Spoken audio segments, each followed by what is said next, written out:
செருப்பால ஒரு வடிச்சான். நம் நாடக அலங்காரத்துக்கு பேரு செருப்படி. புராணத்திலே செருவடி சொல்லுவாங்க. அது ஏன்? ஒரு வேடுநாகப்பட்டவன் தினந்தோறும் வேட்டைக்கு சென்று கொண்டிருந்தார். ஒரு நாள் பொழுது போய்விட்டது. ஒரு புலி பார்த்தது.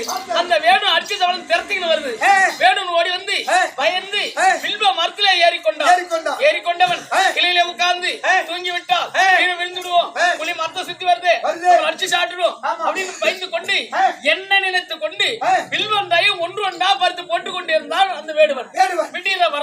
விடிந்த பிறகு இந்த வில்வந்தாய் லிங்கமாக நான் பாவித்தேன். வில்வந்தாய் வைத்து படைப்பது லிங்கமாக பாவித்த உடனே இறங்கி என்னை வணங்கினான். எப்போது சிவனுக்காக இந்த வேடுவன் கண்டுபிடித்தபடியா இன்று முதல் இந்த இரவுக்கு சிவன் பேரு கொடுத்த உடனே ஜனம் வேண்ட ஆரம்பிச்சிட்டான். பார்த்த சோதிக்கு எண்ணத்தோடு வரும்போது